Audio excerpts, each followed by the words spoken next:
It's 4:30 and this is WKYT This Morning. Friends and family honor the 3 victims of a deadly Winchester apartment fire. The community will once again have the opportunity to help a Lexington firefighter battling cancer today. And the Wildcats begin their march to another Final Four as they prepare to take on Stony Brook later this evening.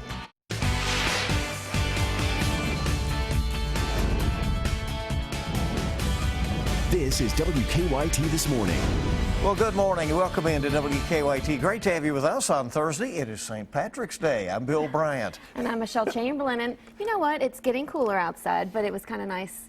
A nice breeze out It was. there. I mean, even yesterday as the day went along and it got cooler and cooler, it was still just wonderful. You know, in the evening we had that sunshine and so forth.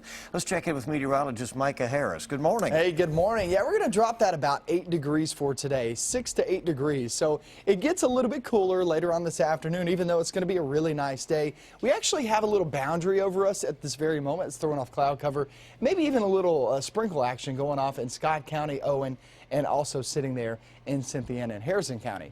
That's why you're seeing temperature difference from 54 in Lexington and then go down into Danville and Boyle County, 45 degrees. So it kind of depends on where you are this morning.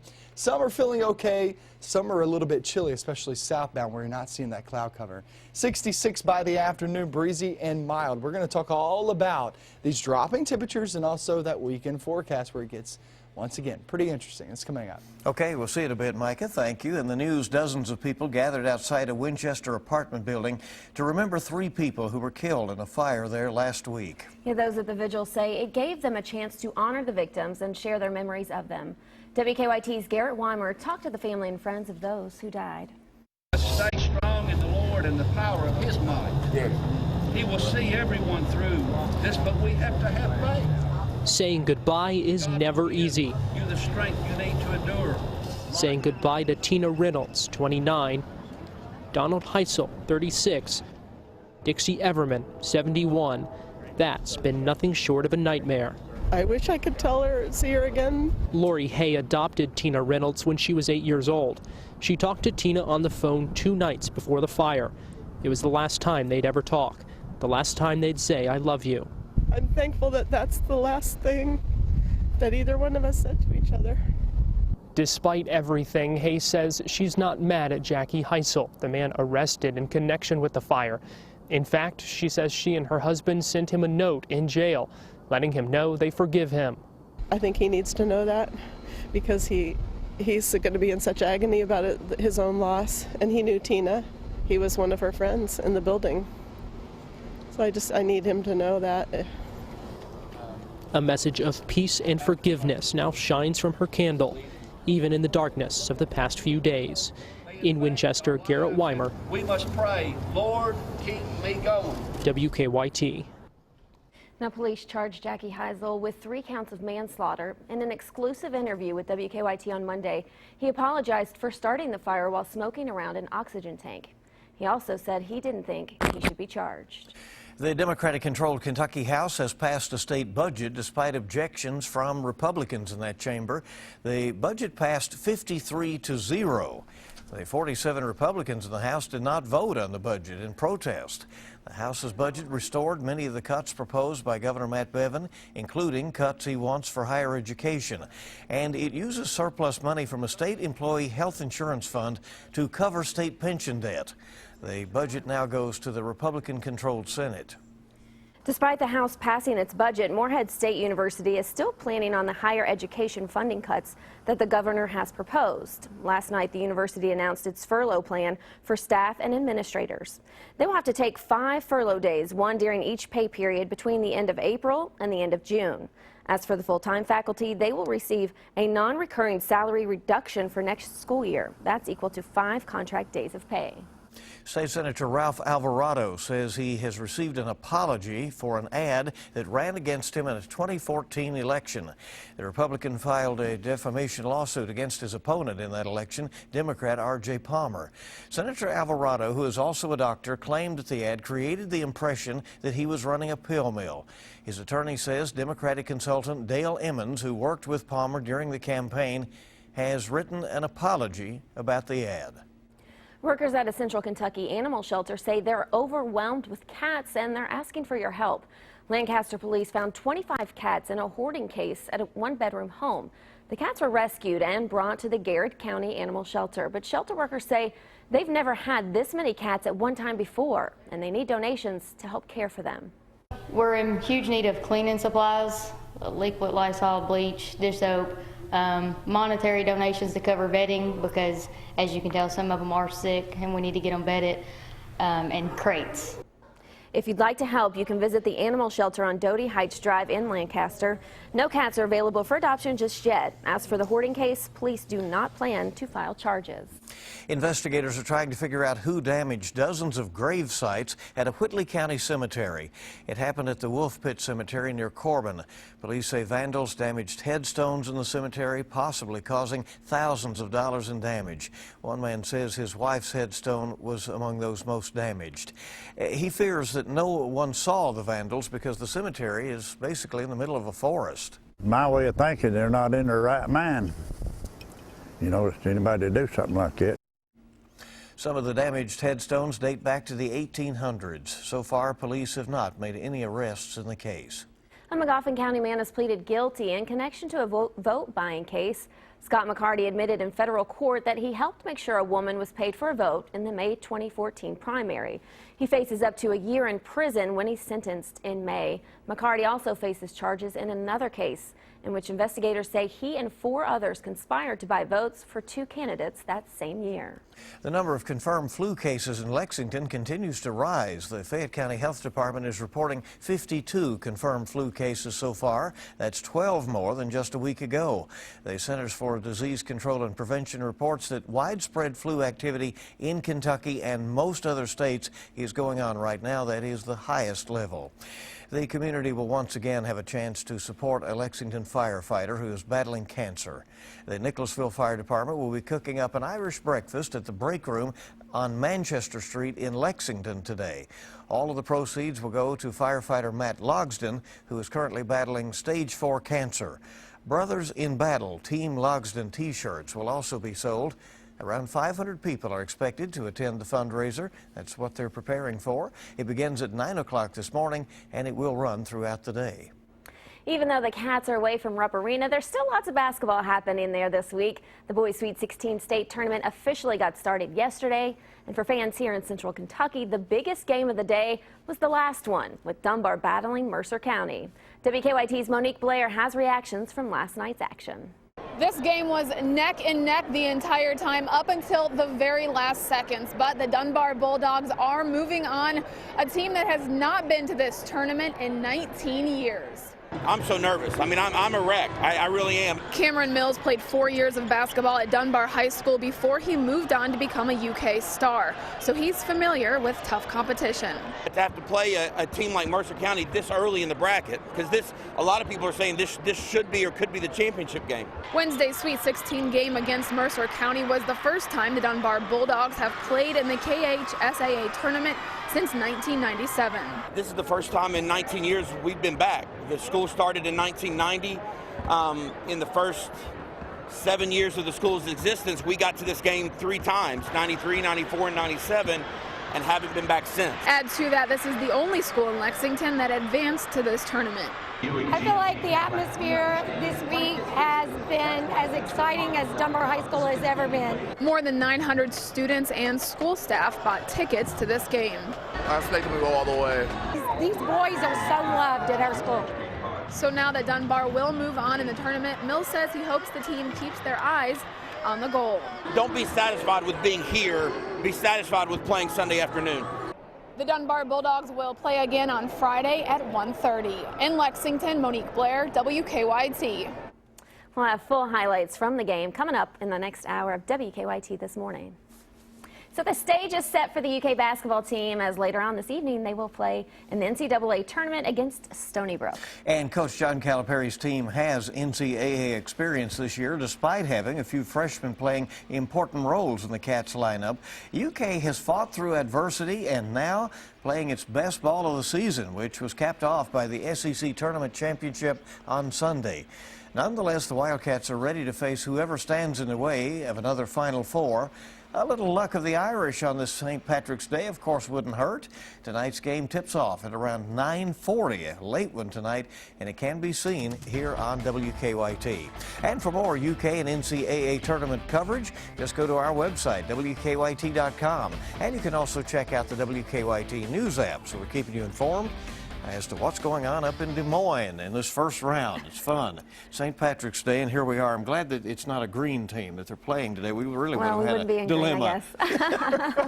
All right, we are at 4:40. WKYT this morning is just getting started. Yeah, you won't need any luck to make these yummy St. Patrick's Day treats. We'll show you how coming up in today's Mom Every Day.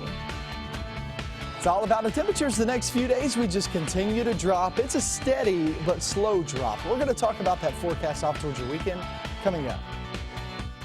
Now, your hour-by-hour forecast with meteorologist Micah Harris. We do have a couple of sprinkles showing up on radar. When I say sprinkles, I literally mean sprinkles, not light showers. And you're looking north of Lexington, along I-64 and northbound. There is a boundary. It's a very, very weak boundary, but it's over Simpsonville as you're traveling across 64 and also make your way across US 60 and also head up towards, say, Pleasureville, Monterey, over towards Sadieville, Corinth. That area is where we're seeing a couple of sprinkles with the cloud cover overhead. Now, whether it's making it to the ground, that remains to be seen. If you see that out there, let me know on Twitter, let me know on Facebook. Live Sky Camera, there's your shot. It's a beautiful start to the morning. And the reason why we have difference of temperatures from 54 in Lexington to go down to Somerset at 39 degrees is because of that boundary just kind of set up right along 64 corridor. So it's really not moving much. Remember, the clouds over you overnight acts like your blanket on your bed. Keeps you warm, warmer than if you have clear skies, and clear skies down south leading to the 30s in some locations. So down toward the Cumberland area, that's where you're seeing some really chilly air. We get into your afternoon and we'll be at 62 degrees. It's not a bad day. I mean, that's still well above average, but you got to remember we're still coming from the upper 60s, lower 70s. So the feel out there is going to be a little bit different. It's all relative, especially this time of year when things go back and forth. But that will be kind of cool at times, especially if you're under a few clouds, because you're going to get a breeze anywhere from 10 to 20 miles per hour, much like yesterday. But yesterday actually felt quite nice. Going off toward the evening, it will get a little chilly once that sun does set, but you can see no rain in the forecast, nothing going on anytime soon. Let's talk about your weekend forecast, because that's when things change. We get off towards Saturday and Sunday. Both of these days, I know you're seeing 43 there on the screen. Remember, that's your afternoon high. That doesn't include your morning lows, which will be there in the 30s. And that will give way Saturday night into Sunday morning. That will give way to the possibility of a few flakes in the forecast. So there's your look across the region. Let's check out your 7-day forecast and what you can expect. And the look across the area, most of us are going to be seeing temperatures there in the 60s the next couple of days. Now, some of us will actually stay in the upper 50s as we travel off through the next couple of days. So it's going to be much cooler, but it's still above average once we hit the weekend. That's a different story. But guys, like I said the past few days, it is short-lived. And I've actually increased those temperatures on Sunday from 39 yesterday to now 43. So it is looking a little bit better, but look, next week, we're talking upper 60s to mid-70s. Look at next Wednesday. It's good, right? It looks fantastic. Just getting there. Just a little cool blast over there. Here and there. It's not we'll deal with it. Spring, you know, always a little bit volatile. Thank you. 4:46 right now. Top off your St. Patrick's Day festivities with one of these delicious ice cream desserts. Yeah, here's more in today's Mom's Everyday Minute. Happy St. Patrick's Day. I like to celebrate special occasions with something sweet. So after your fill of corned beef and cabbage, the whole family can dig into one of these treats. Let's start with a mint sundae. You'll need ice cream, mint extract, fresh mint leaves, and chocolate syrup. Just scoop your ice cream, add a few drops of mint extract, a little goes a long way. Spread on the chocolate syrup and add the beautiful mint leaves. Yes, they're edible. Yummy. More of a shake person? Start with several scoops of ice cream, half a cup of milk, and a few drops of mint extract. If you're feeling festive, add a little bit of green food coloring. Blend, pour, add some whipped cream, and enjoy. For more ways to make Mom's life easier, visit momseveryday.com.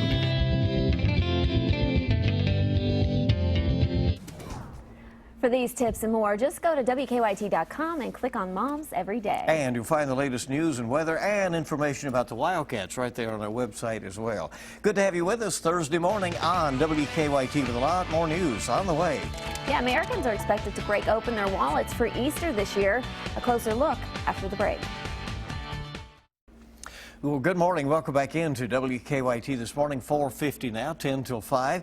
Get your green for the luck of the Irish. According to the National Retail Federation, this year, Americans celebrating St. Patty's Day are expected to spend a total of $4.4 billion. Yeah, that comes out to a little more than $35 a person. But another spring holiday, Easter, may cost you and your family much more. Mary Maloney explains. Get ready to see more bunnies, animated or chocolate, on screen. According to a survey by the National Retail Federation, Americans are expected to spend $17.3 billion this Easter. That's roughly $146 per person, and it's the highest amount allocated for Easter since the survey started 13 years ago. According to the survey, most of that money goes to food. Easter clothes comes in at number 2. Gifts and candy are split pretty evenly, and flowers round out the list. Companies have taken notice. I'm not made of chocolate. I'm made of feelings. And chocolate. Expect to find spring sales and, of course, Easter-specific ads to encourage you to spend more. For Consumer Watch, I'm Mary Maloney. All right, now you know. Well, President Obama has chosen his nominee for U.S. Supreme Court Justice, but Senate Republican leaders say they won't consider him. The president chose U.S. Appeals Court Judge Merrick Garland to replace the late Justice Antonin Scalia. As Senate Majority Leader Mitch McConnell of here in Kentucky says the next president should be the one making the nomination. Garland says he plans to meet with some members of Congress today. Family members say singer Frank Sinatra Jr. has died. They say the son of Frank Sinatra died unexpectedly of cardiac arrest while on tour in Florida yesterday. He was 72 years old. Sinatra Jr. worked for his father as his musical director and conductor, but also had a music career of his own. He performed the national anthem at a New York Yankees game last year. Well, Michigan Governor Rick Snyder fields some tough questions from lawmakers today over the Flint water crisis. The city's water supply became tainted with lead 2 years ago after officials decided to switch its source from Detroit to the Flint River to save money. Governor Snyder is expected to ask Congress to help him fix the problem. A Texas police officer is facing murder charges for the fatal shooting of a teenager while off duty. Farmers Branch police officer Ken Johnson allegedly chased Jose Cruz down Sunday and then shot him and killed him after he suspected the 16-year-old broke into a car. Another teen was also wounded but is expected to survive. Well, coming up next, a look at some of the news stories we're working on for you this morning. It's already a busy day on St. Patrick's Day morning. Yeah, we'll have another look at your morning forecast coming up. Hey, good morning. Welcome back in. It is 4:56 on WKYT this morning. You take these brackets seriously, don't you? Oh, I do, yes. We've got all of our paperwork ready. You got to fill one out, Bill. I know. It's coming. It's there and ready. Yeah. You're asking for all my advice, though, so yours is going to be what I would do. Good point. Let's get you up to the minute on some of the stories that we're working on here at WKYT this morning. A fundraiser for Lexington firefighter Matt Logsdon will be held today. Firefighters from Nicholasville will be hosting an Irish breakfast at the Break Room off Manchester Street in Lexington. That breakfast begins at 9 a.m. and they expect it to run through much of the day.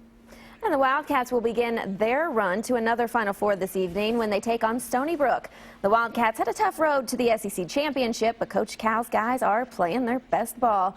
Much more from Des Moines coming up in a brand new hour of WKYT this morning. We've had the luck of the Irish with some of our weather here lately. Let's check in with Micah. It's about to run out here for a couple of days. Huh? Yeah, for a couple of days, but that's about it. It's short-lived. We're going to get into your forecast, show you these temperatures dropping each and every day, what that leads to for your weekend, and also looking at maybe a few flakes. I'll have that coming up with another 2 hours. WKYT News.